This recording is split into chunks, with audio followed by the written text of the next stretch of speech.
good afternoon, ladies and gentlemen. I hope everyone's done with their lunch and we can start with the session that is scheduled. So we have the session role of India in the shifting global semiconductor landscape. And we have the speakers as Shri Ajay Kumar Sahu, Department of Telecommunications, member of services. He'll be joining us in a bit. And we have Mr. Raghavan Sampath, Director of Business Development at MediaTek. We have Professor Manoj Chaudhary, Vice Chancellor, Gati Shakti Vishwavidyalaya. Srinivas Prasad, Site Head for Analog Devices. Mr. Hari Prasad Ji, Vice President and Head of Silicon Engineering at HQ. And we also have our moderator for the session, Amit Bhargava, who's the partner at KPMG in India. Thank you. Okay, sorry for the delay. Nothing to do with the lunch, I can tell you for sure. It was just the delay. So we'll try and still have this 1 hour session. I think we have a very powerful panel, and Mr. Sahu is going to be joining us shortly. So if you look at the composition of the panel, just to kind of let you know the richness of the discussion that I'm expecting out here. So Mr. Sahu kind of represents the policy and the view from how the vision for the country is being set, right? We have Raghavan from MediaTek, and right, I mean, who's going to talk about, you know, how India is so critical and talk about from a fabulous point of view.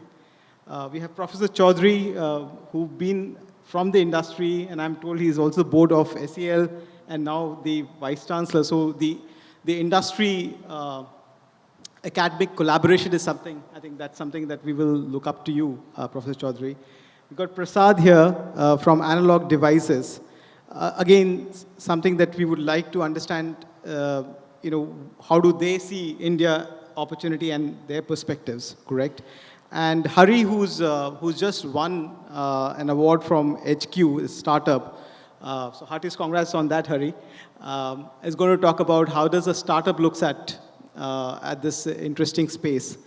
So without much ado, let me set the context. My name is Amit Bhargav. Look, I think there are 3 fundamental things that are happening in the semiconductor space to cut the chase, right? And I'm not going to talk about the statistics and market opportunities and how the chips are so strategic and all, right? I think I'm assuming this is beyond that, right?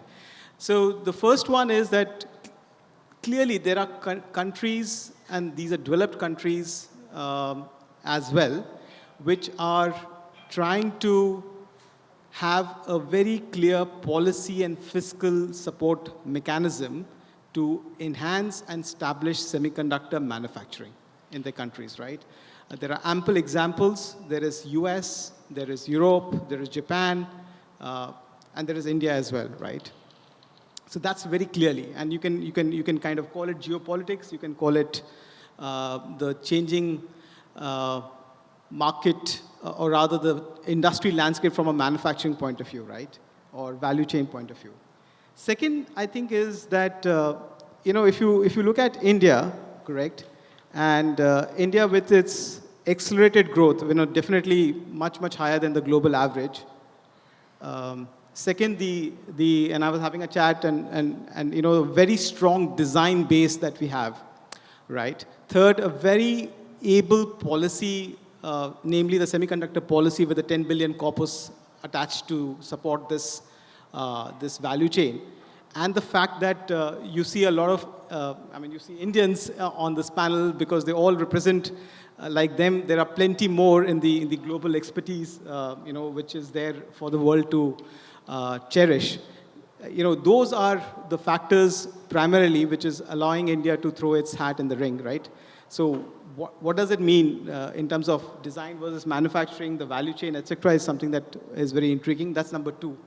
Number 3, I think, is that from a very practical point of view, right? I mean, when you're just new in the journey, right? I mean, I am aware that there are certain, you know, we have an ATMP announcement, but serious manufacturing is still getting flourished. I mean, not even flourished, it's just being conceptualized.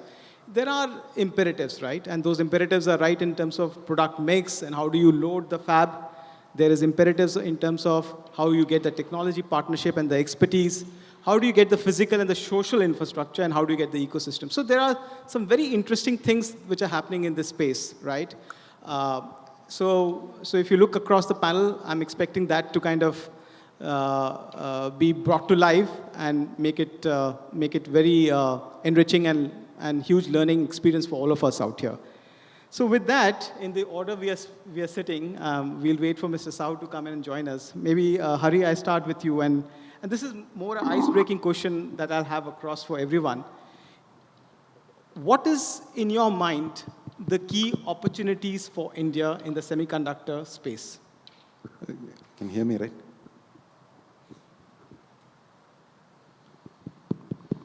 Yeah.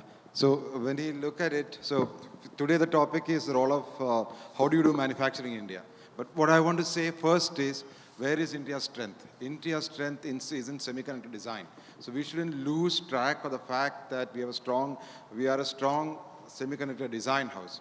And we should not be just IP providers, or just only IP provider companies or services companies. We should have strong product companies that make semiconductor chips for the whole ecosystem in India.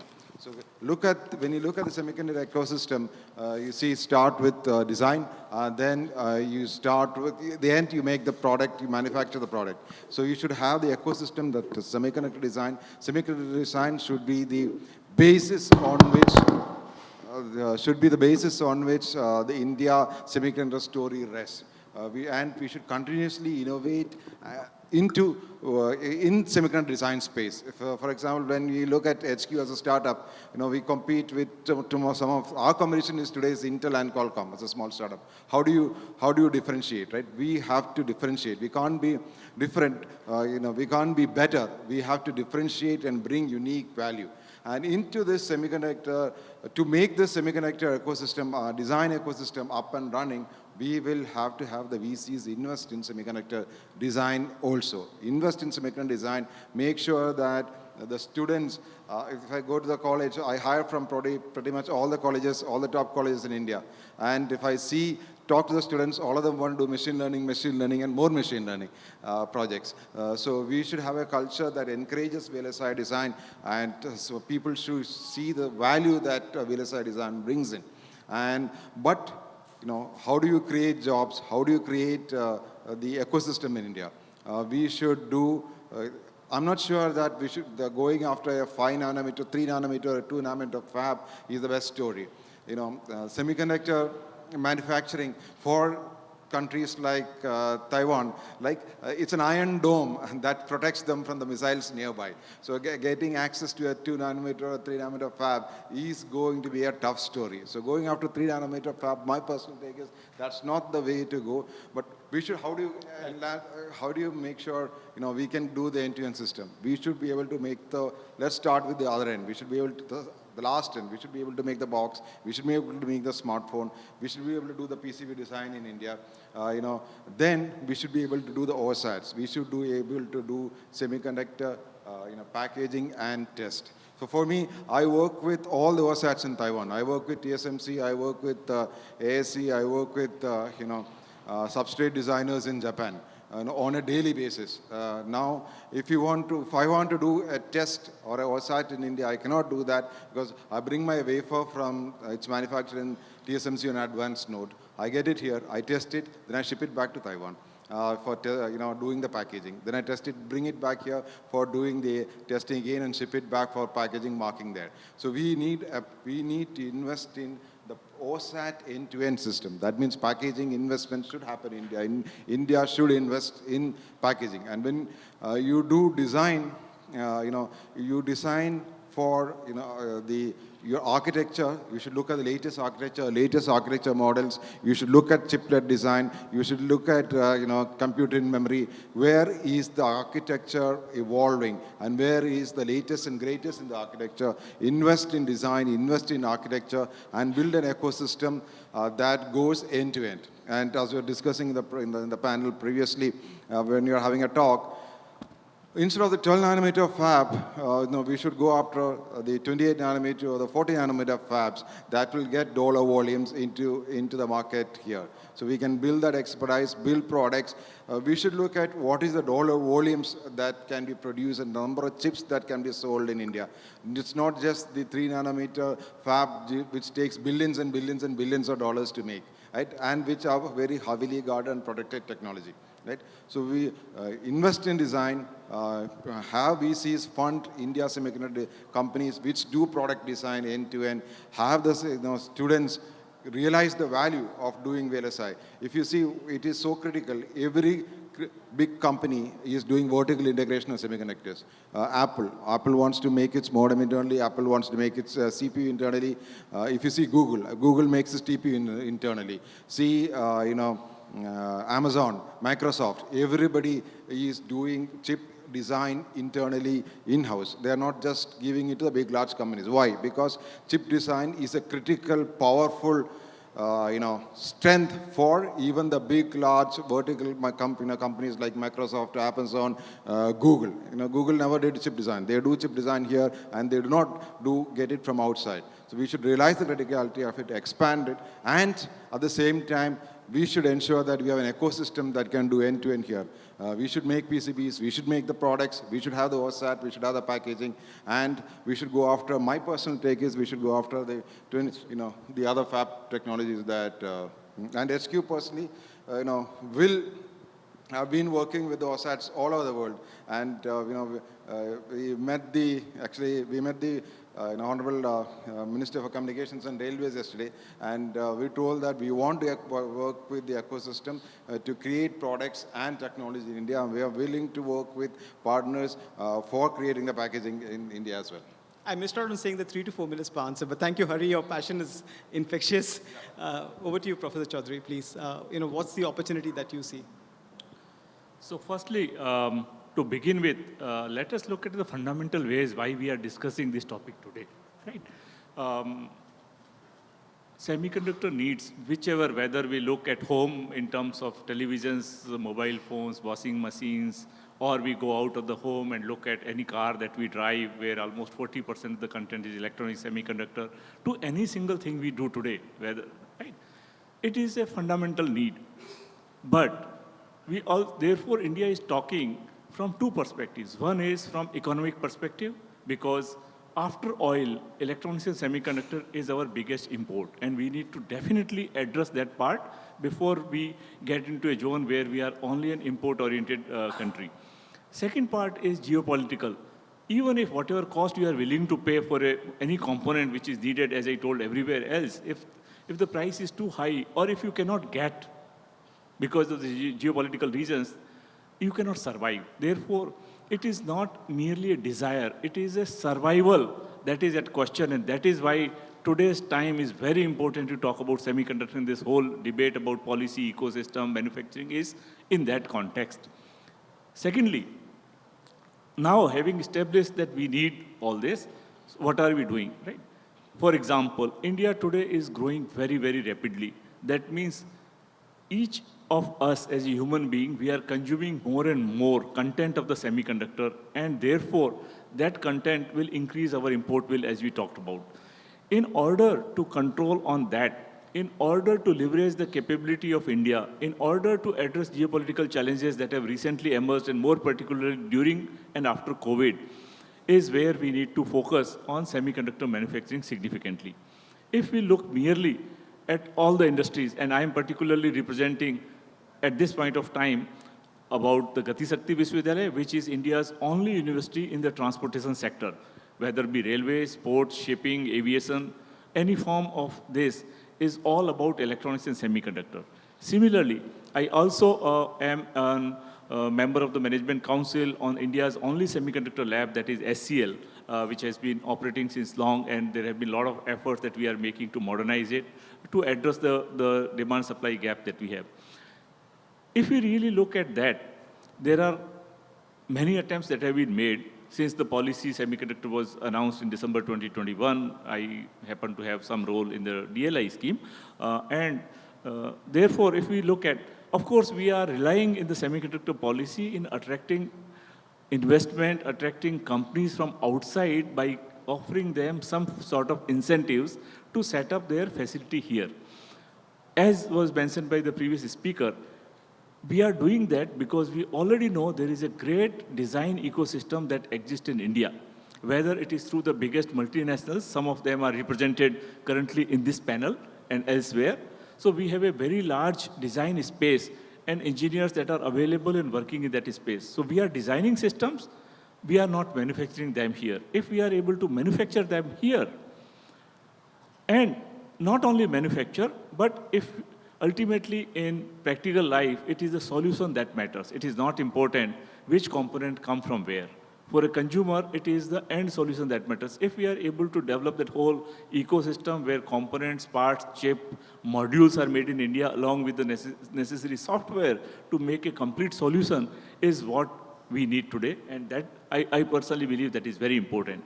It has even become much more critical with this emphasis of the semiconductor policy, with the announcements that we recently had of Micron setting up first ATM facility, or with AICT rolling out VLSI-related programs for the first time in 170 colleges. So therefore, country as a whole is putting significant emphasis in the semiconductor sector.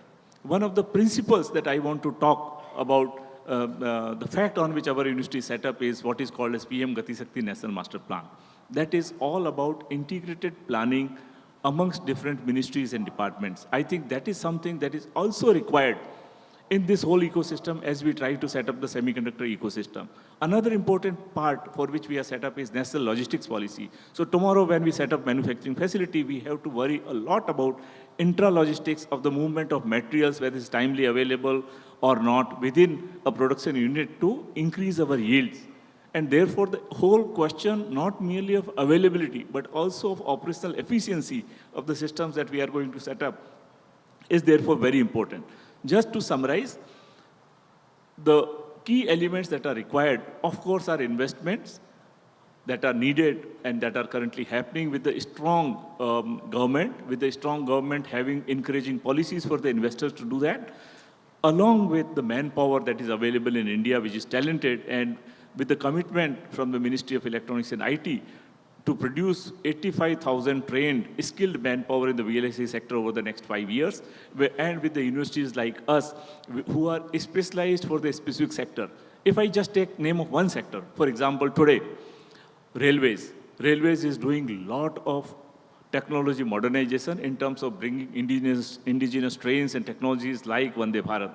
All of them involve significant amount of electronics and semiconductor component. We have to look at an ecosystem where we identify the local needs. Design is very strong in India, so we design that specific component and the needs locally. Set up a manufacturing facility, as talked by the previous speaker. Need not be everything can be an advanced node. There are significant amount of components that can still be used or deployed using legacy nodes, and then look at a model which completes local need to local design, to local manufacturing, to local deployment. I think moment we are able to do that, there will be a great ecosystem that will be created in the country, which will be further spurred by the kind of talented manpower that we are producing across the universities, and particularly a university like Gati Shakti Vishwavidyalaya. Thank you. Thank you, Professor Chaudhary. So, very similar question to you as well, Raghavan, given that you represent a very large semiconductor company yourself. Yeah, thank you. Good afternoon, everybody. And first of all, thanks for making for this session. I know it's tough after lunch and third day. And the topic is extremely interesting. It's very relevant and extremely interesting topic. And that's why I said I thank you for attending this session. I know manufacturing of semiconductor is a very hot topic. But if you look at the topic of the session a little bit more carefully, it's role of India in shifting the global semiconductor landscape. We are highlighting the manufacturing part of it, but look at the overall landscape, right? Just to give you one heads up, if you have read or if you are interested to understand how the global semiconductor landscape changed over the years, there is a very interesting book called Chip War. Just refer to the book Chip War. It is going to summarize the entire semiconductor landscape, how it shifted from US to Europe to China to Taiwan and now trying to shift to Southeast Asia and India, right? So there are three elements in the semiconductor journey, right? First of all, the IP. IPs are available by the, they are made by the semiconductor companies and also available from third-party design houses. They are the IP design companies like ARM, Synopsys, Mentor Graphics. Then the second aspect is the semiconductor chip itself. You design the chip and you outsource the manufacturing. Some of the semiconductor companies make in-house IDM and some of them are fabless. So we are representing, or my company is a fabless semiconductor company. What does it mean? We outsource wafers or we buy wafers from third party and including the assembly, testing and manufacturing of the final chip itself, right? Now the third aspect is the demand aspect of the semiconductor chips. As Professor said and previous speaker said, so these are, semiconductors is become a part of day-to-day life. You cannot live without semiconductor because any electronic gadget requires semiconductor. So why I'm giving you this context is how the semiconductor landscape shifted in the past and how it's shifting, right? Now coming to the India context. The whole debate is import bill. After oil, the second biggest import is electronics. Why it's increasing? Because the electronic consumption in India is now amongst the world top 5 consumption of electronics. So just to give you some references, we are the second largest mobile phone consuming country in the world. 155 smartphones consumed by India. We are the third largest automobile market. It should be passenger vehicles, commercial vehicles, or the two-wheelers. So I'm not going to go into statistics of all the even consumer electronics. When we say consumer, it's home appliances. It could be smart TVs, set-top box, Wi-Fi access points, smart homes, refrigerators, washing machines, right?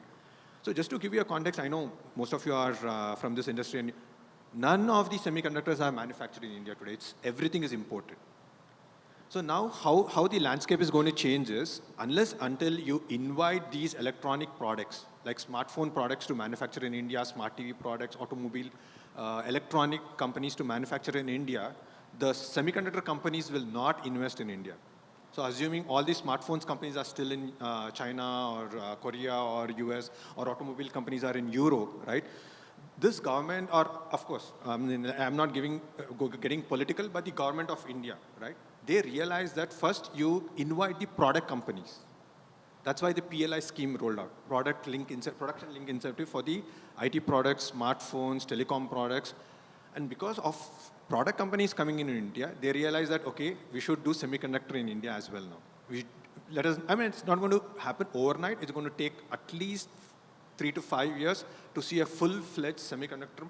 I'm not talking about assembly, test, and packaging. I'm talking about making of wafers in India. It could be whatever node, whichever companies. We are just, at least 3 to 5 years ahead.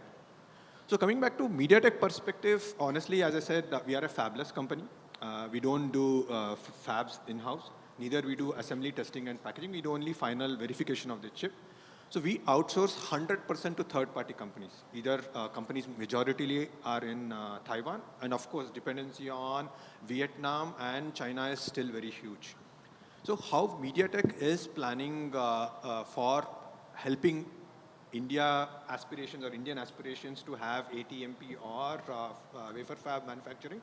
Of course, as the government policies is benefiting our outsourced companies and government policies are kind of inviting the wafer fab companies and the ATMP companies, we are very strongly advocating. Our HQs, including our CEO, if you Google up, our chairman and CEO are very clear. We are investing in India as and when our third party, the outsourced companies come into India, we are going to start assembly, test, manufacturing and packaging in India. I see. So that's very clear from MediaTek perspective. Got it. Thank you, Raghavan. That's very clear. Prasad, over to you from your perspective. Thank you. Good afternoon. So I think Amit talked about the semiconductor opportunities and how every company is looking at that. Now, if you just pause for a moment, semiconductor industry is about 75 years old. And then the kind of numbers that it has hitting as of last year is about $550 billion. Now, what industries are talking about is that this 550 is going to cross $1 trillion in the next 7 years. So what it means is that what took the industry to achieve in 75 years, the industry is going to do it in the next 7 years. Just imagine that for a moment.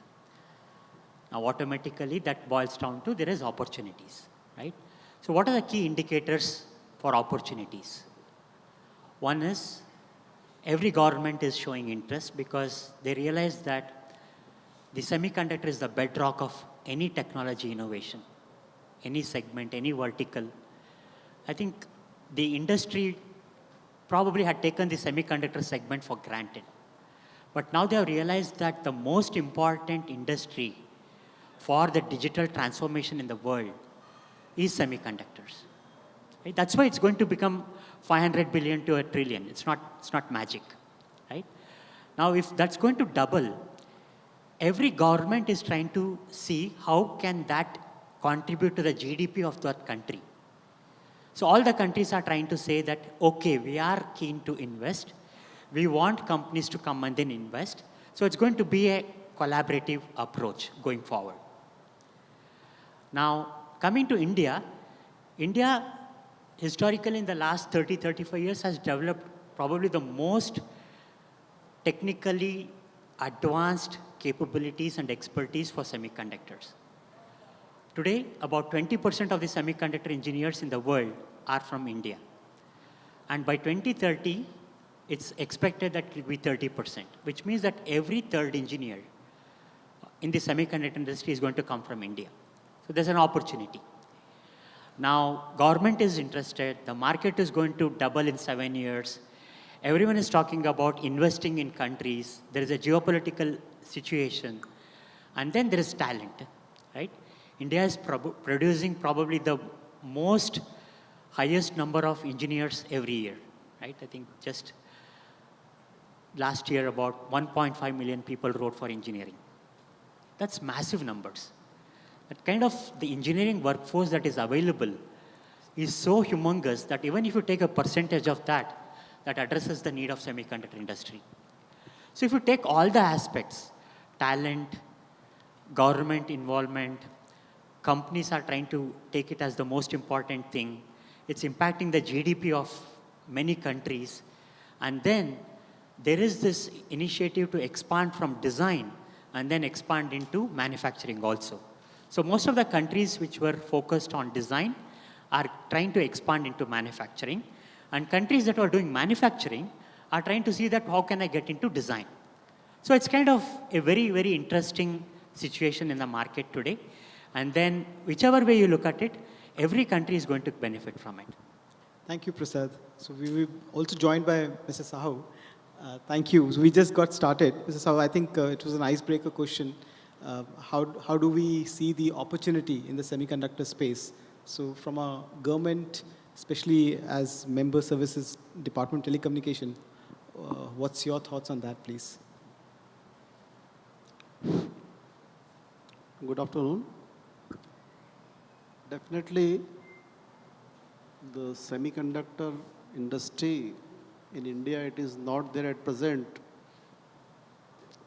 Government also want to encourage the semiconductor industry in India. Right now, we have only one company, that is semiconductor in Chandigarh, and they are also manufacturing that is 180 mm, 180 nano nm. And our industry requirement is now mainly 28 and 40 nm. So government is very much interested to upgrade the existing infrastructure so that majority of the equipment can be used by that 28 and 40 nm. Definitely, apart from this, we require the ecosystem also in India to be developed, like in packaging and PCB manufacturing is also one of the important area. Right now, all industry required high level PCB, like 18 layer PCB, and all are manufactured abroad. So those facilities are also required, packaging, PCB, in addition to the fabrication industry. So government is very much encouraging the industry by giving the incentive or whatever financial support is required. Thank you, Mr. Sahu. So maybe I'll come back to you now, Hari. Okay. So Hari, I think interesting points that you made. I was just noting them down. You said start from the end market. Design is important. From a manufacturing perspective. Manufacturing perspective, yeah. That's reflects Exactly. what- Yeah, no, exactly. I think just recapitulating for Mr. Sahu as well and for the audience. And then you said, packaging is something very interested, which is immediate opportunity for you, right? And my question to you, Hari, is two things. I mean, sub A, sub B. A is that, how are you looking to make packaging in India a reality? Number one. Number two, as a startup, as a successful startup in semiconductor, you think that your timing is right, or you think few things to be changed? So we make some of the most advanced semiconductor chip for the 5G space, right? So we don't make the chips that go into the UE phone, but we make the chips that go into the base station, right? So it's a complex, large complex, we should stream data rate at 10 GPS per second wirelessly. So now your question is, how tough is, and we work with OSATs all over the world. I cannot do, some of the OSAT manufacturing work here because there's no packaging. So, and packaging would need investment and serious investment. I believe some of the packaging, if you see advanced packaging houses with enough number of testers, each tester costs probably around $2 million. So we'll need N number of testers to see that the volume of the chips that is manufactured are being tested continuously. It's a huge investment into test plants and assembly. So that will take few hundred millions is my estimate for doing a packaging, startup or an OSAT kind of facility, packaging plus OSAT in India. That's the kind of investment that we should be got in so that we can do, and semiconductor companies that are starting here can do packaging locally. That's what we are looking at. And one more point I would like to say, I said we do semiconductor design. Semiconductor design and software go together. So softwareization is key. India's strength is software. Of course, I have a point that the Indian software companies, the biggest problem they should solve is not how fast I can get that pizza to your home. I don't believe that's the focus that the Indian software companies, startups should do, but they should solve key technological problems for AI and machine learning and the 5G and the stack, for example. Right? They should solve that problem also. So along with the semiconductor design, softwareization, what I was saying, the PCB and making the box and the board and the system. We should also have the other end and the software also, and software startups which can, do critical software here. And one piece missing, I believe, is getting the package stuff also done in India so that we can do the entity. Thank you. Thank you, Hari. Professor Chaudhary, something very interesting he said. He said that don't focus on the timely or expedited delivery of pizza, but look at the stacks. So from an academician, the role that you are now spearheading, you think there is a little bit of a cultural or a mindset change in the students also that needs to happen to get them for what the opportunity is, and what Prasad was saying, that possibly every third engineer would be an Indian in the semiconductor space. Your thoughts on that? Our young generation is all about how we inspire them. I firmly believe, and maybe my friends in the semiconductor industry sitting on the dais can also validate, that salaries in the semiconductor industry are highly competitive and quite high compared to many other sectors. If it is so, and we always talk about semiconductor talent is quite expensive, right? If so, that means that there is a great demand And still at the same time, we also say many people want to do only machine learning. Therefore, there is a confusion between both. We know there is a demand, but we have not been able to inspire our students to take up electronic design, semiconductor design, and so on. Even, for example, you look in the semiconductor industry in India, you will not find many engineers who can look from a system architecture point of view in terms of power performance area considerations, can do a great floor planning, or can do a very optimized design. Very, very few engineers still exist. So from academic point of view, like I mentioned in my first time when I was talking today, first and most important thing for semiconductor system is to look at solution-oriented approach. That is, if you look at a phone, what does a consumer look at? Consumer looks at a phone as a device that will help him or her. So it is not merely a piece of a great hardware or only a software. A system is always about a great hardware enabled by a superior software. And therefore, both have to go hand in hand. Semiconductor is a capital-intensive industry.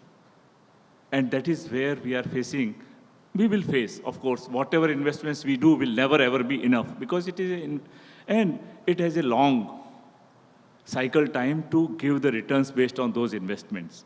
Therefore, I firmly believe in a select and focus strategy. A select and focus strategy would mean, for example, having been on the board of SCL semiconductor that you talked to, I can definitely say that first foremost strategy is in terms of looking at the products we are offering and how those products are helping and delivering value to our stakeholders. I think that is one of the fundamental things. It is not important on how many chips we manufacture or how many give, but where are they used, how functional they have been, did they meet the performance criteria for which they were designed for. So I think that is one culture that we have to.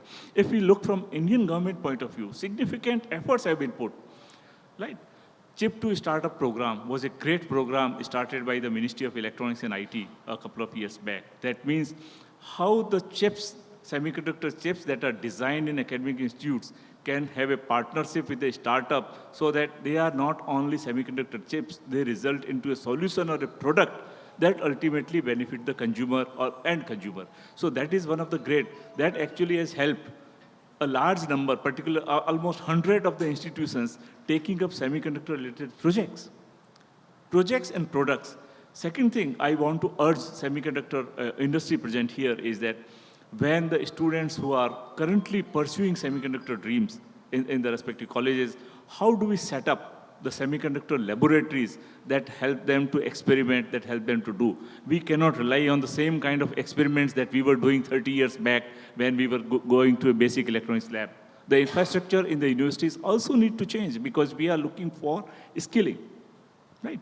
The third part is this technology is changing very fast. And as there is a famous quotation that illiterates of the 21st century are not those who cannot read or write, but those who cannot learn, unlearn, and relearn. Therefore, we have to constantly have a significant focus on continuous and executive education and training for all engineers in the sector.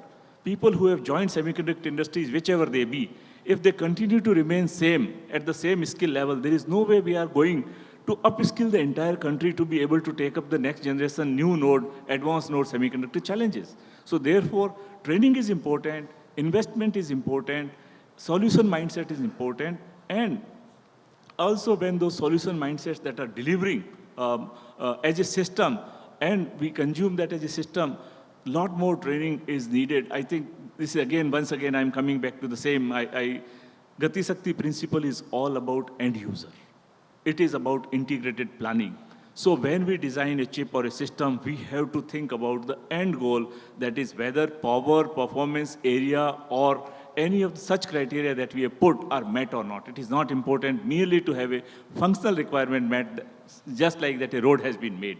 We have to make a road that will last. Similarly, we have to make a semiconductor system that will last.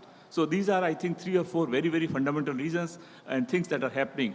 Government on its parts is spending not only money, but significant effort even in modernizing all aspects. For example, bringing investments in some of the foreign companies, top companies like Micron and others to India, our own internal SCL, we are trying to modernize it significantly by not only focusing on strategic sectors like defense and space, but also in the commercial space, in the railways, in transportation sector. So we have to also open up and also believe, as a country, our own products. If we make semiconductor chips and systems in India, we also should be ready to able to take and deploy them rather than merely believing their quality exists elsewhere. I think I will stop at this point of time. No, wise words, Professor. Absolutely. Raghavan, I'm going to take up from you when you talked about MediaTek being very closely hand in glove with outsourced partners, right? So there is already established outsourced partners that you have. How amenable MediaTek is looking at someone who's now emerging as a new outsourcing, a new foundry, for example? So what's your thoughts on that? I mean, Yeah, it's a very tough question, and let me answer you. So if you look at the foundry or manufacturing outsourcing, right, you have hardly 5 big folks in terms of fabs and foundries. You want me to name them? I can name them, and you have to choose one among the 5.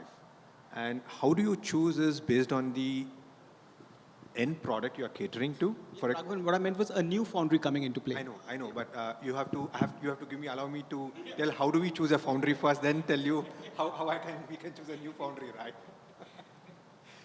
So to answer your question, new foundry is a very tough proposition to choose, and the process it goes through, because you are looking at several quality process, manufacturing process.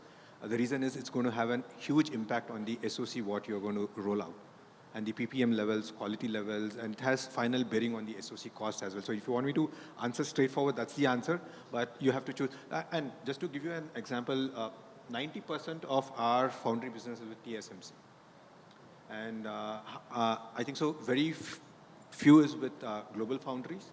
And recently we signed up with Intel for kind of being close with US government. Right? I'm talking about MediaTek in Taiwan perspective, not from India perspective. So choosing a foundry is very tough, and foundry is even much more intensive than OSAT or even semiconductor manufacturing. So if you look at Intel, Samsung, and TSMC, these are the big foundries, and their market share or revenue or company valuation itself is just because of the foundry and the amount of capex investment you have to do. Right? So if you ask me if there is a new foundry which can come up and semiconductor companies have a choice to work with a foundry, not in the near future because it's capital intensive. And number 2, semiconductor companies don't want to risk. That's why I'm saying we are doing 90% with TSMC. Though we have Samsung or Global Foundries or AMC, SMC, SMIC, others. Intel was due to being proximity to the US government because Taiwanese companies have compulsion to be proximity. So that's the answer on the new foundry. Why change if it's not needed, right? So Why change is not needed. It might be needed, but nobody would dare to invest in a new foundry. Understood, Raghavan. Thank you, Raghavan, for the frank problem. views Thank there. Prasad, you had a very interesting sub-theme there. Design companies getting into manufacturing, manufacturing into design. From an India context, how do you see that shaping up over the next 2-3 years? I think if you see design engineering actually fosters innovation, right? It kind of focuses on talent, expertise, IP, building the whole chip from a paper to a product kind of a stuff. So manufacturing actually helps you to build self-reliancy, right? So that you're not dependent on imports, dependent on third-party countries for your growth. So a balanced approach is ideal, right? You need to foster innovation. You also need to improve the self-reliancy. Now it's a journey, right? Now, so far what we have done is that we have excelled in design engineering. Right? We have like millions of people who are working in this industry, touching almost every silicon that gets taped out in the world. There is a role that an engineer would have played one way or the other. Now, did it all happen in day one? No, it took us about 30, 35 years to get here. So the manufacturing probably we will have to speed up. That's why I think the government coming up with so many incentive schemes, encouraging companies to invest so that there is a PLI scheme. So it's saying that, hey, I am also sticking my neck out to make this successful, right? So it's a very clear message to say that there is an opportunity. We need to embrace that. At the same time, we should not lose sight on design engineering because we need to we are known for innovation, right? The talent, the IT, the embedded engineering, the chip design capabilities. I think a balanced approach is the right way to go for the next 5 to 10 years. And then see how the trajectory expands. And also the good news is that India is opening up as a big market, right? Every segment you take, automotive, consumer, energy, aerospace, defense, communications, 5G, about 600, 700 million subscribers in the next 4 years. So all these are opportunities for the semiconductor companies. So that way I think India automatically becomes the place to build support for the local market also. So there is a third trajectory coming in that so far India was not a big market. So you kind of look at design, you look at manufacturing, and then you look at what ecosystem needs to be built for the support for the domestic market. Thank you, Prasad.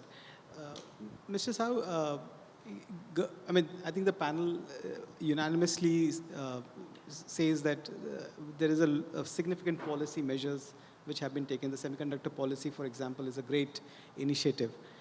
From a commitment, also the fact that it's a difficult ask, right? It's not an easy walk through to have a huge manufacturing base of semiconductor. From a policy making perspective, what's the level of commitment you see in the government to make this really reality?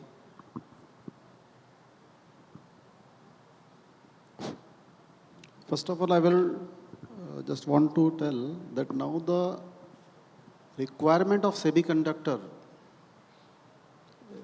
definitely will increase day by day. See, earlier we have an electric meter, now we have a smart meter. So in here, if you can see the whatever startups are there, innovations are there, like in agriculture field, how to increase the crop. So innovations are taking place, and this our IMC shows that how many people are there, startups at college level or this level. So definitely the requirement of devices will increase, and driverless car, and with the 5G and 6G. So India should have the fab industry, and we are going towards developed country. So that is also one of the factor that we should have. Definitely, the government of India, like he told, that giving the incentives, but definitely this is a capital incentive. Heavy capital is required, and return is long term. So government is thinking that how to support, and definitely just I have told that one SCL is there. So government try to upgrade that to give the current requirement or near future requirement, because to build a new fab with a heavy investment may be difficult. Similarly, for semiconductor industry, it is not only fabrication. Other parameters are also there, other components are also there. For like a complete solution, he told the complete solution should be there. It is not only a fabrication. So initially, why I feel that side companies will grow, and with fabrication, India definitely will independent. India will not be dependent on the other country, like you heard during COVID period, that chip because of the chip, the manufacturing of the cars affected. And COVID also learned that we should be self-reliant, self-dependent. So from government side, definitely, government will give the whatever limited support is financial support, and like other land support or whatever is possible, definitely government will think of.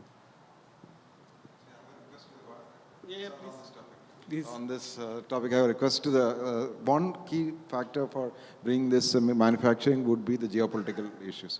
So the government should take initiative to work with friendly countries to do technology transfer. How do you do that? And how do you collaborate and do technology transfer from friendly countries or frenemies to India? How do you do that? That is a key aspect for us to be successful, and that's something only the government of India can drive. No, good point, Hari. I don't know, I saw in the news that India-Japan MOU on the semiconductor, India-Taiwan collaboration. So you absolutely bang on. I think there is something That happening. we have to depend on SAR to make that happen. Yeah. Yeah. So let me just open this up for the audience. I mean, if there is any, you have one. Okay, excellent. Somebody can pass through the mics, please. I think I can see 2 hands raised here.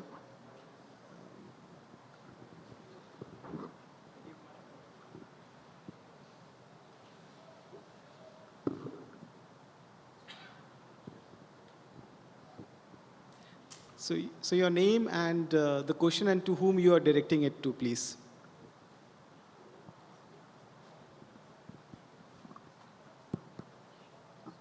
Hello.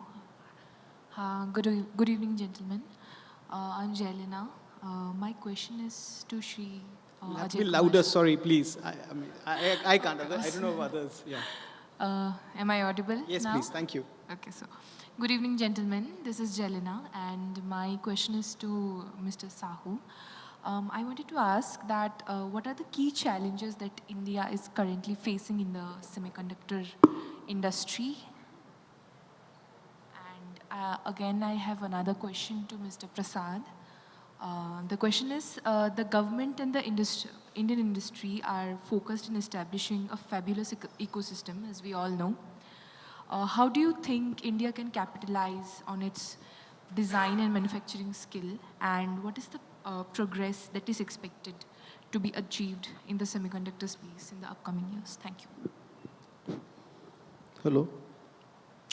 I think main issue what government is thinking, one is the ecosystem for the semiconductor industry, which is presently not available in India. Second is the volume, viability. That is also important. How the volume will come, because you install a industry, but volume should also be there to self-sustain the fab industry. I think these 2 points are from Prasad? what I'm thinking. You heard the question, right, Prasad? You heard the question? The second part of the question. The question was, what is analog devices? I can repeat it. Sure. Okay. Good evening again. The government and the Indian industry are focused on establishing a fabulous ecosystem in the country. So, how do you think India can capitalize on its design and manufacturing skill? And the second part of the question is, what is the progress that is expected to be achieved in the semiconductor space in the upcoming years? Thank you.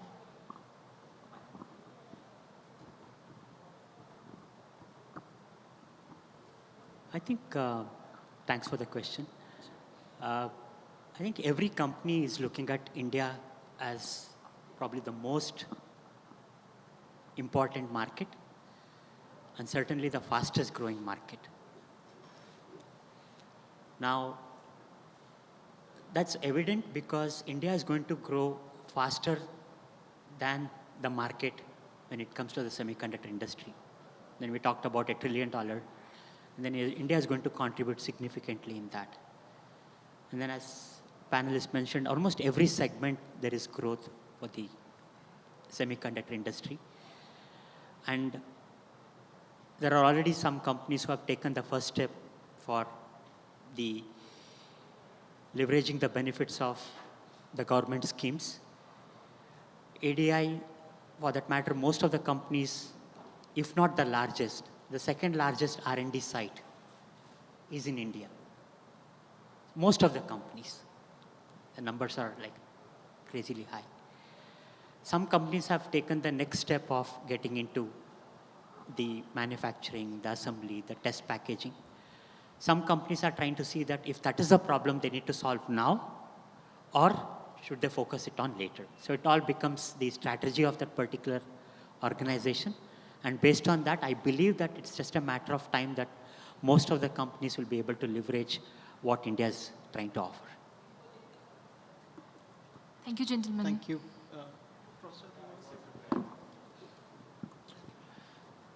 See, one thing that we need to realize that we are living in a world where winner takes it all. That means in every single space, whichever technology industry you talk, you will have top 2 or 3 companies and then others are maybe running somewhere here or there. Semiconductor is also exactly the same game. He already talked about for foundry players, top 3 and then maybe the crowd.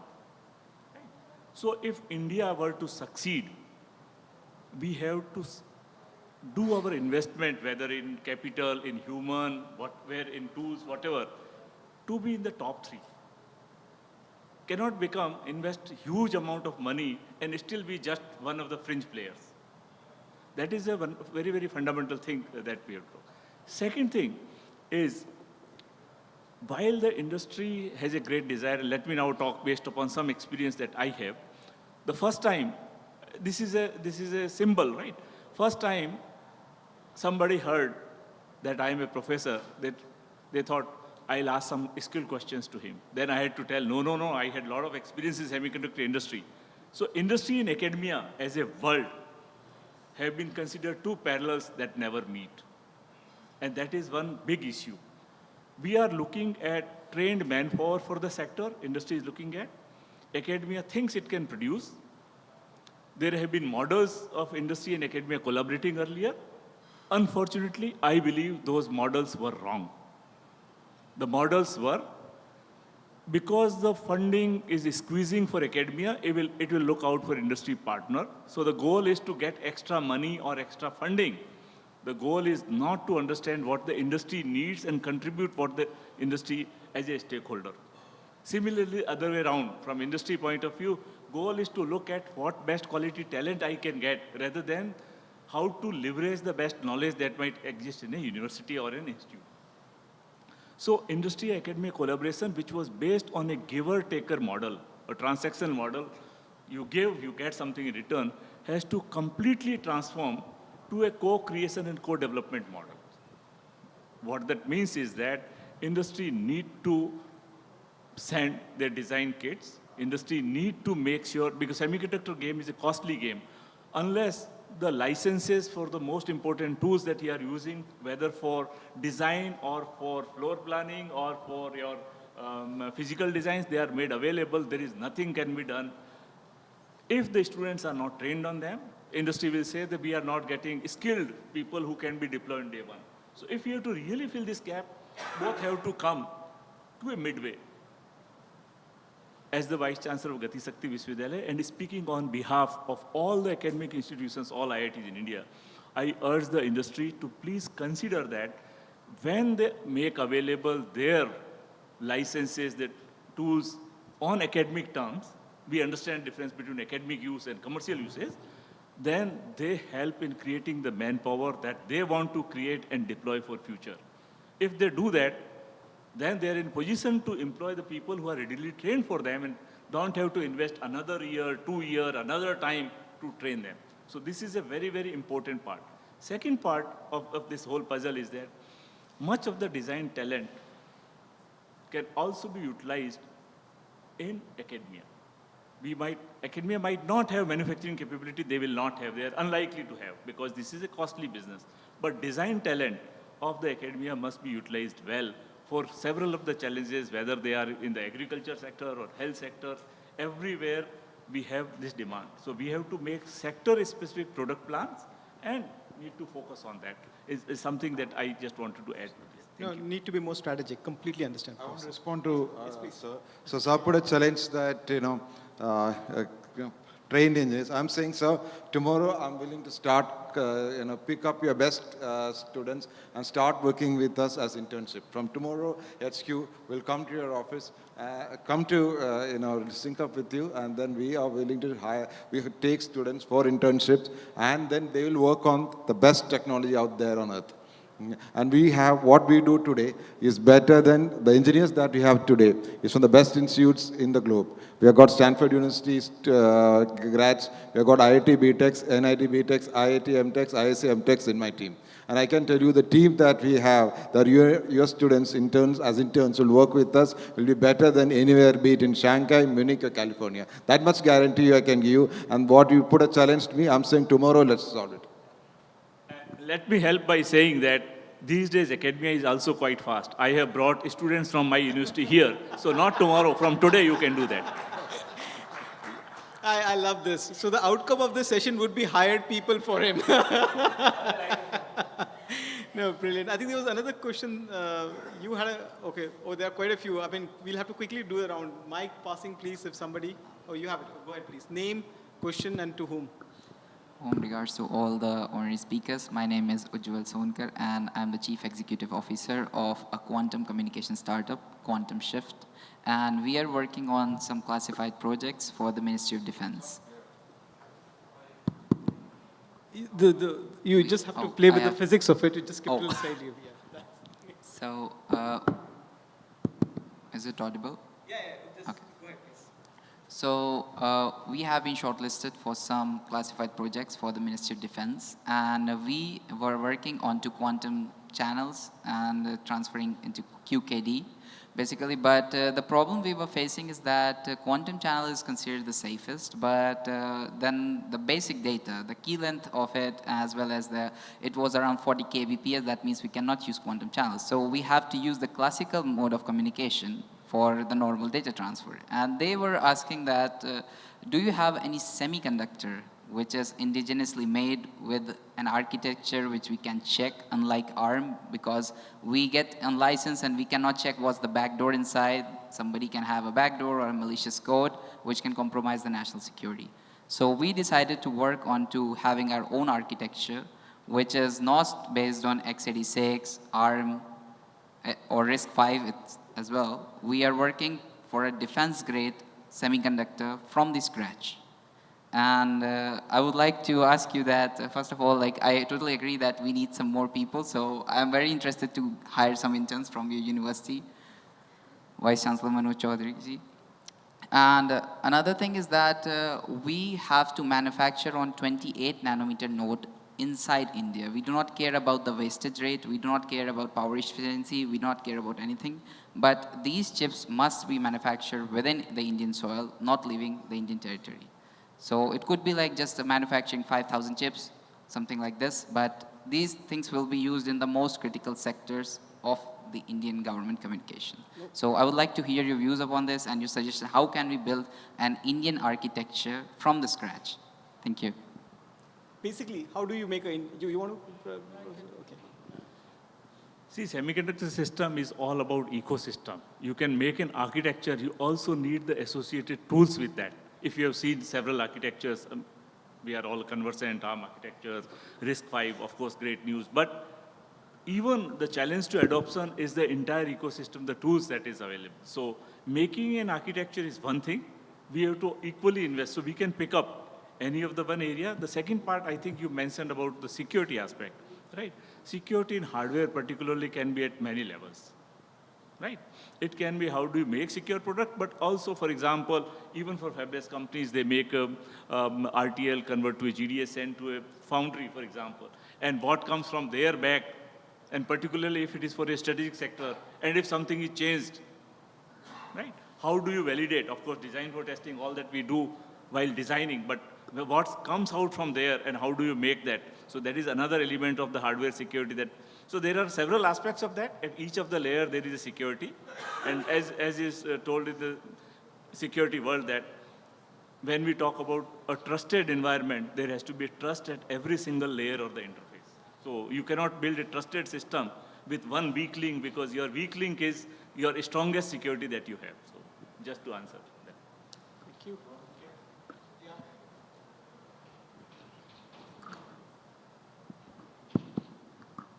Good afternoon. My name is R.K. Singh. I work in the government.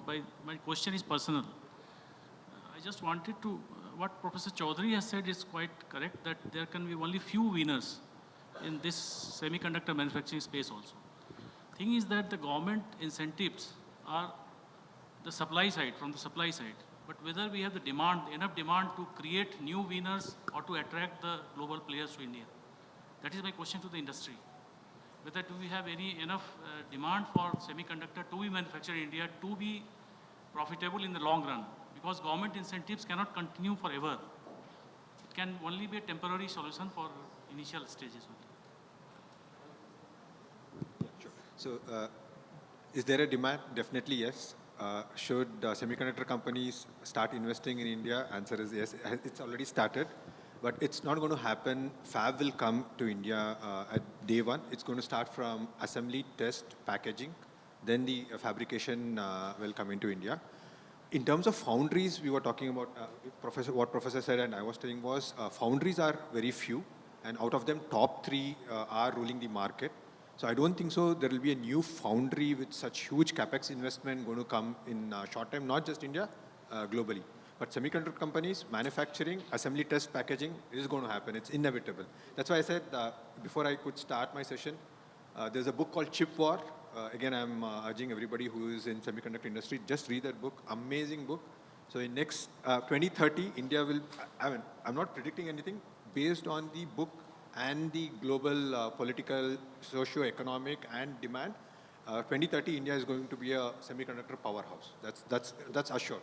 And I think so even Mr. Prasad also spoke about the investments all these companies are making in terms of talent plus the designing aspect of the chip itself. 30% of engineers globally by 2030 will be from India. I do agree that it is totally unbundled. The manufacturing and designing is unbundled. Correct. Okay. Designing may be done in one part of the globe and manufacturing may take place at the other part of the globe. So whether we can attract manufacturing core foundries in India or not, that is my question. Yes, I did say yes, it's going to be manufactured. Design is already happening. We are already Design, manufacturing is going to come to India. It's going to start with assembly, test and packaging, then the fabrication units. Yeah, thank you. There, please, there is a hand there. I think last two questions, I guess. Okay, last two questions there. I think the gentleman up behind, please. He raised his hands first. I'm Atul Bali, Director National Smart Grid Mission, Ministry of Power. I think giving a cue to the first gentleman which has asked question and also to the, I think, the on-board member. We are into a major drive of nearly smart meters, 250 million smart meters in India. That is a huge market. And keeping that in mind, we are also, the ministry is targeting the Make in India. Keeping that in mind, I think the semiconductor chips comes out a very ambitious drive with the government of India has taken. So we are looking at a timeline. So can I think the board on DICE can suggest something, the timeline we're looking at the fab and the developing these all chips in India. Because until unless we do have a semiconductor base in India and a market for that, market we have, but the supply chain and everything, that what is the visibility of that coming on board in India? Who wants to? Prasad, you want to take her? I mean, the question. Question is regarding the semiconductor chip requirement in case of meter industry, especially the smart meter. Okay. I get you meter. And the He's huge talking about market. specifically Yeah. smart meter. Yeah. Okay, I get your question. Yeah, sure. Smart metering needs a communication chip. The metering chip is the MCU, which does the metrology, and the smart metering aspect is the communication chip. I know. So metrology chips is given by 2 or 3 companies only, so I don't represent that company. I can talk on behalf of the communication company. So because we do communication. So people either use LoRa, Sigfox, NB-IoT, but most popular communication device used in smart metering is either Cat1, Cat-M or NB-IoT globally. Because you have cellular infrastructure, you're going to rely on cellular. So are there plans for semiconductor companies to manufacture this chip in India? Definitely yes, but as I said, go ahead, you want to follow up? Yeah. Actually, what we have had discussion regarding the 5G chips and everything like the use cases. Of course, the NB-IoT, I think, is going on a big way, but the CAT-M still we don't have at that time in India. But that is regarding the communication. But altogether, otherwise, even the major manufacturers are getting the metering chips, etc., from outside India. So that is keeping in mind. But we are targeting 50% plus make in India. If the semiconductor chips, etc., are not manufactured and supplied, so I think that will be a bottleneck, and altogether we will be assembling and doing all things. Yeah. Sure. So only metering chip or communication chip cannot be done in India. It has to be the whole ecosystem which has to move to India, number one. And if somebody who is making this chip or designing this chip, they cannot manufacture only this chip. So it has to be the series of chips. Only then there is a return of investment. Otherwise, it's not going to make. You can't address only smart metering or communication for smart metering or a mobile phone. So it has to start somewhere. I agree. So they are planning to start either strategically relevant for India, 28 nanometer or 40 nanometer, which is most consumed nanometer or devices in that nanometer in India. So answering to a specific segment and specific device is very tough question. And I don't think so it's going to happen. Nowhere in the world, a specific application like smart metering or a specific communication module or a chip getting manufactured in the world in any country has never happened. There is a volume, yes. Yes, agreed. Absolutely.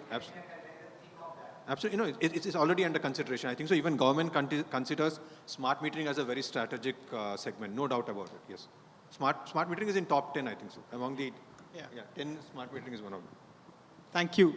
Thank you. I think yes, please. I think he raised his hand first. Your name and question to whom? Privesh Kumar Yadav this side. I am CEO and founder of Privesh Education University Private Limited. I also provide the assistant for the government grant. So I have no question, but I would like to enhance in the same that today it is a very great chance for the startup or the manufacturing or kind of founders you want to set up in the India, especially in UP. If you see that in February there was 35 lakh crore MOU has been signed. So that is the great time for all the kind of, not for the semiconductor industry, but all kind of, if we talk, this is the government which is talking about the science, technology, engineering, and mathematics. So STEM. So that's why I want to conclude my, I have just a appraisal for the government. Okay, thank you. Yeah. And so far, really very wonderful session. And thank you so much for the panelists. Thank you so much. Hello everyone. My name is Vaibhav Srivastav, and I have been working in the electronic manufacturing ecosystem. We manage the complete intellectual property of a very big American manufacturer of automated microscopes, like video measurement systems, which are used at different levels in the electronic manufacturing. We have visited TSMC, Samsung and everybody. So I've moved back from the US in 2009, and we have been watching very closely the development of the semiconductor fab. So like in 2014, there was news, and we were very closely following that, ST Microelectronics, some Israeli company, and JP Group, they were going to set up a fab in Greater Noida. So we were also very excited that we will also be able to contribute to this, and our sales efforts also got underway. After 4 or 5 years of work, we were able to supply one machine to ISRO, so for a 50 nanometer accuracy machine. But after that, almost everything is stopped. And so I was hearing to the panel today that fab would come at a later stage. And we were, listening, Vedanta is going to set up a fab. So, and then there is there is news, the talks have stopped. So if the panel can comment about exactly where are we at seeing a fab. So I have my personal interest there that, okay, that is my bread and butter so far. I'm into variables right now, moving into different one, but that is one of my core concerns. You want to take it up, Professor Chaudhary? Okay. So if I understood well, your question is, by when can we expect a fab, right? Yes, yes, Right. yes. So going by the track record of this government, and without being political in any sense, this government has delivered what they promised. Right?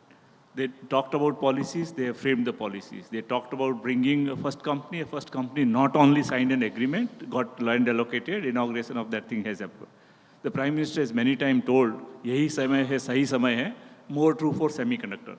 They have already announced, government already talked about many announcements by the end of December 2024. Definitely you are likely to see a fab being set up for which there are multiple players that are there.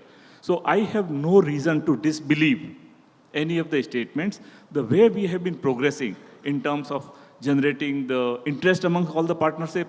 So some months back, I think in the end of July, India Semiconductor conference was held in Gandhinagar. And if you looked at the kind of participants that came from all over the world, whether all the top companies, including the ones here and many more, and if you really look at their statements and what they talked there, I have no reason to think that 2024 will not happen. I significantly believe that by 2024, we will definitely have a fab setup. That is my strong belief and confidence based on the actions that I have seen on the ground, not merely the policy announcements. Thank you. Thank you. Thank you. Okay, with those words, and Raghavan saying 2030, India will be a superpower in semiconductor, based on the chip war, obviously. And Professor Chaudhary's wise words on that. Look, I think I want to just drop on the closure on this session. It's been a very exciting session, I must say. I did go off track a little bit, but just to test a little bit. But marvelous to interact. And thank you all for your presence here. I know it's after lunch. So with that, I just request and give a very big thank you to all of you, please. Thank you to all the speakers. That was a great session. It provided some great insights to us. I would like Mr. Amit Bhargava to just present the mementos to all the speakers.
Thank you so much.